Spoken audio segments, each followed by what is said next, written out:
Welcome student. आज हम बात करते हैं इवोल्यूशन की। उद्विकास।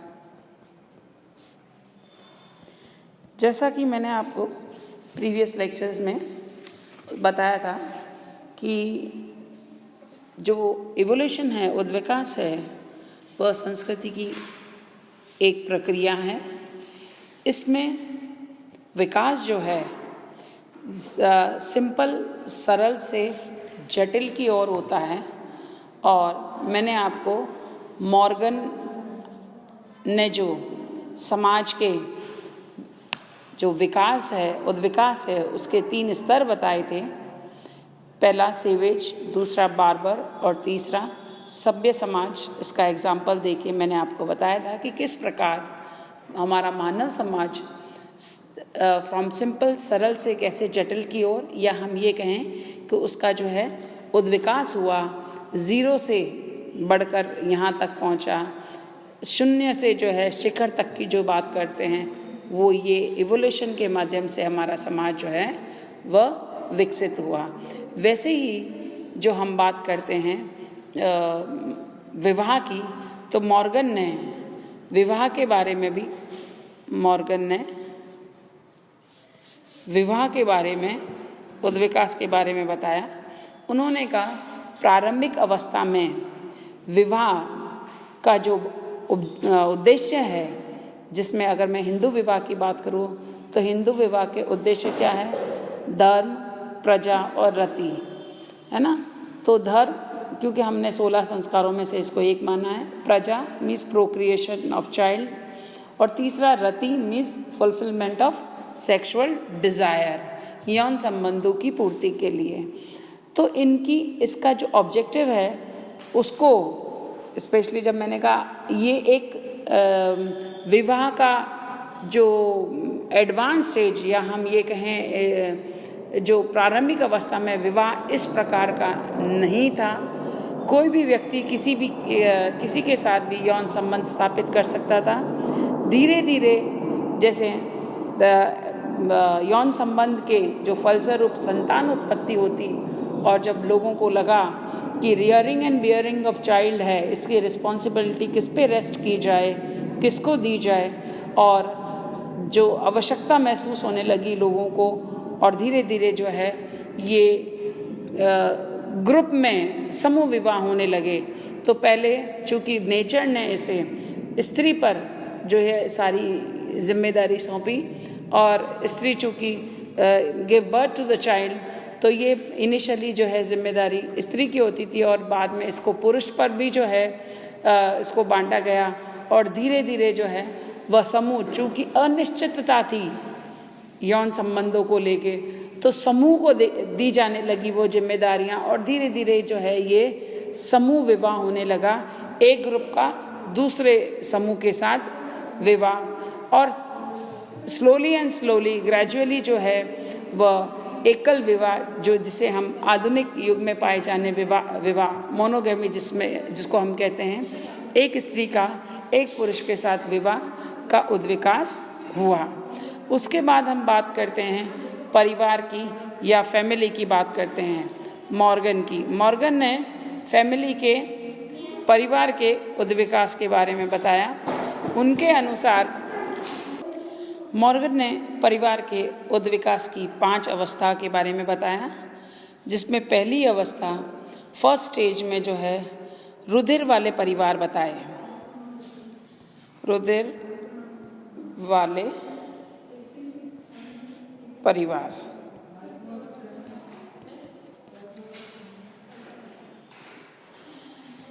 ये परिवार वो हैं जिनमें केवल रक्त संबंधी ही रहते हैं, और रक्त का कोई भी संकोच किए बगैर भाई बहन तक में आपस में विवाह हो जाता है। दूसरा वह परिवार जिसको समूह परिवार कहते हैं, पुनर्लुएंट फैमिली जिसको कहते हैं। इस प्रकार के परिवार में भाइयों का विवाह दूसरे परिवार की सभी बहनों के साथ हुआ करता था, परंतु उनमें आपस में यौन संबंध अनिश्चितता था, अर्थात प्रत्येक पुरुष सभी स्त्रियों का पति होता था और प्रत्येक स्त्री सभी पुरुषों की पत्नी होती थी और इसी के अनुसार उनमें यौन संबंध स्थापित किया जाता था। तीसरा जो हम बात करते हैं वह है सिंडेस्पियन परिवार।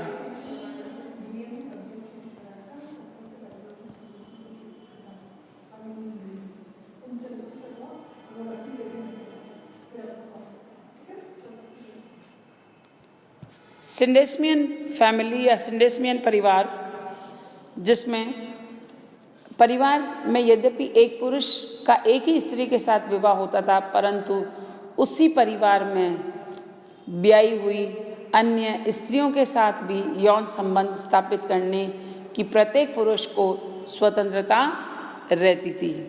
चौथा जो परिवार है वह है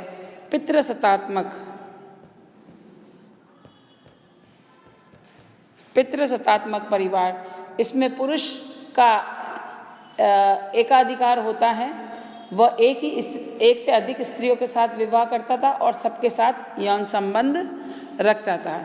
लास्ट जो है वह एक विवाह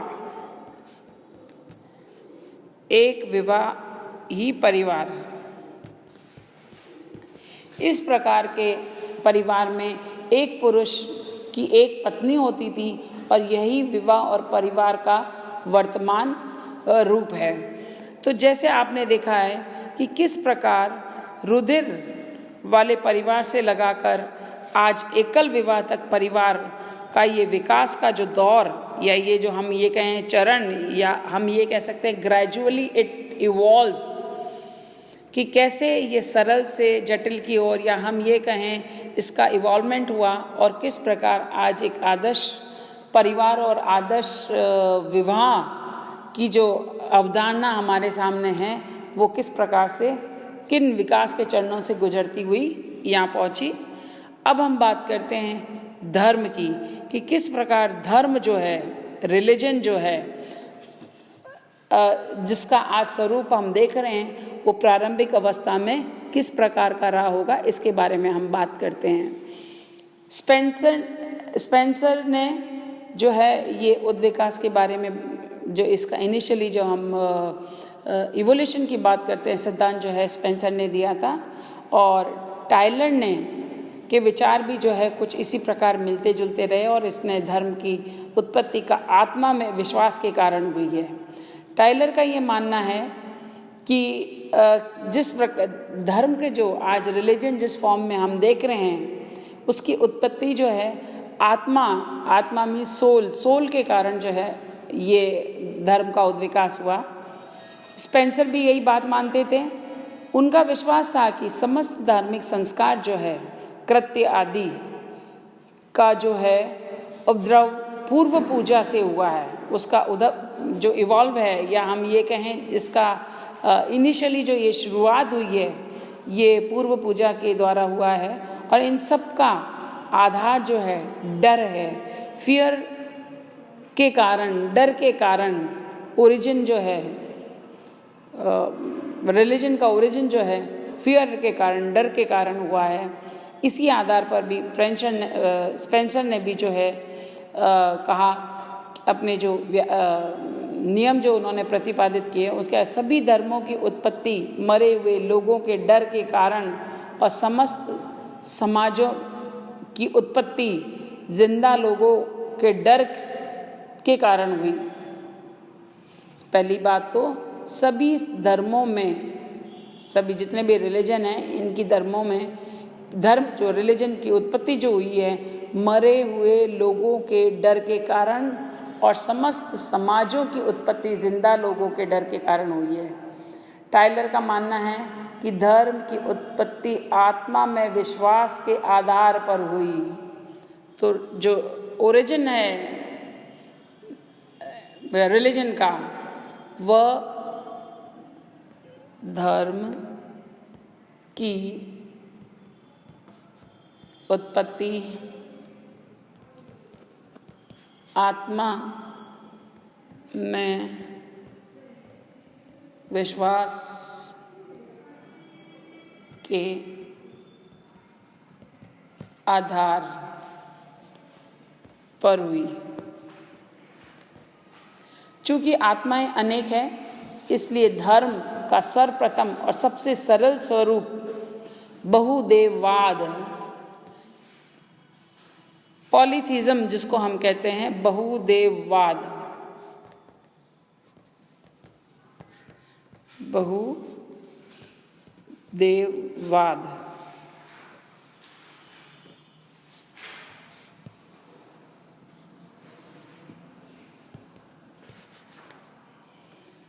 और धीरे धीरे उद्विकास की प्रक्रिया से गुजरता हुआ ये कैसे मोनोथिज्म या अद्वैतवाद की स्थिति तक आज यहाँ पहुँचा है। और यही अद्वैतवाद या एक ईश्वर पर विश्वास धर्म का आधुनिक अवस्था है। देखिए, टाइलर ने जो बोला कि धर्म की जो उत्पत्ति है वो डर के कारण, या हम ये कहें फियर, अननोन फियर जो था, जैसे हम जानते नहीं थे सूर्य के बारे में, हम जानते नहीं थे चंद्रमा के बारे में, या उसकी यूटिलिटी के कारण, तो हम पेड़ पौधों और जितने भी हमारे सोलर सिस्टम्स के कुछ, जैसे सूर्य है, चंद्रमा है, धरती है, इसकी यूटिलिटी के कारण हम इनको पूजना शुरू किया। और धीरे धीरे ये जो बहुदेववाद की स्थिति जो है वह धीरे धीरे किस प्रकार हमें जब ये मालूम हुआ कि ये पूरे यूनिवर्स को गवर्न करना किसी एक सिंगल पावर का ये काम है, चाहे हम अगर सोलर सिस्टम की बात करें या चाहे हम यूनिवर्स में जितनी भी घटनाएं घटित होती है, या इवन ह्यूमन बॉडी जो है, किस प्रकार मनुष्य का जन्म लेना और मृत्यु मनुष्य की होनी, या जो भी लिविंग थिंग है उसका जिंदा रहना और उसका मरना, ये सब कुछ ऐसा सिंगल पावर है या एक यूनिफॉर्म पावर है, या हम ये कहें कि एकवाद, या हम एक देवता या एक भगवान या एक पावर जो इस सब चीज़ों को गवर्न करता है। और धीरे धीरे ये जो बहुदेववाद जो है किस प्रकार मोनोथिज्म में, मोनोथिज्म एक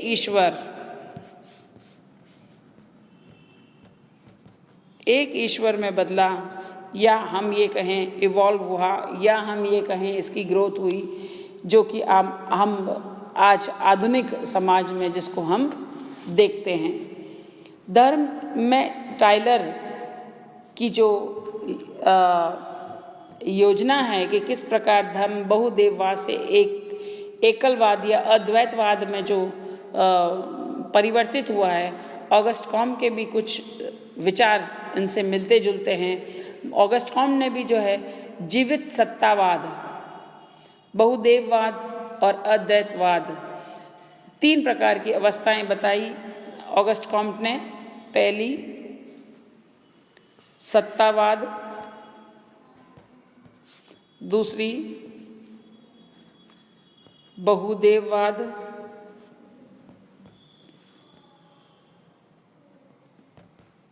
और तीसरी अद्वैतवाद। अवस्था में, प्रथम अवस्था में मानव अलौकिक शक्ति के यथार्थ स्वरूप के संबंध में बिल्कुल ही अज्ञानी था, और वह प्रत्येक चीज़ों में एक जीवित सत्ता का अनुभव करता था। इसी के आधार पर इस स्तर में अनेक जादू टोने पर विश्वास किया जाता था। दूसरी अवस्था मनुष्य का मस्तिष्क अधिक सुसंगठित हुआ, और इसी कारण जादू टोना से मानव परेशान हो गया और उन्हें एक सम्मिलित रूप से देने की भावना उनमें जागृत हुई, और जिसके फलस्वरूप जीवन के विभिन्न पहलुओं से संबंधित एक एक देवी देवताओं का जन्म हुआ। और यही बहुदेववाद का स्तर था। परंतु इन अनेक देवी देवताओं के कारण मानसिक उलझनें बनी रही, और ग्रेजुअली जो है मनुष्य अपने समस्त श्रद्धा विश्वास को अनेक देवी देवताओं में न बांटकर एक ईश्वर पर अपनी समस्त श्रद्धा विश्वास आदि को निछावर करने के लिए स्वरूप तृतीय स्तर या अद्वैतवाद का प्रादुर्भाव हुआ। अब हम बात करते हैं इवोल्यूशन ऑफ आर्ट, जो कि हडन के, जैसा कि मैंने अभी आपको बताया, टाइलर ने और ऑगस्ट कॉम्ट ने धर्म की बात करी, मॉर्गन ने परिवार और विवाह की बात करी, तो वैसे ही हडन ने इवोल्यूशन ऑफ आर्ट की बात करी, जो कि हम कल हमारे लेक्चर में इसको इंक्लूड करेंगे। Thank you.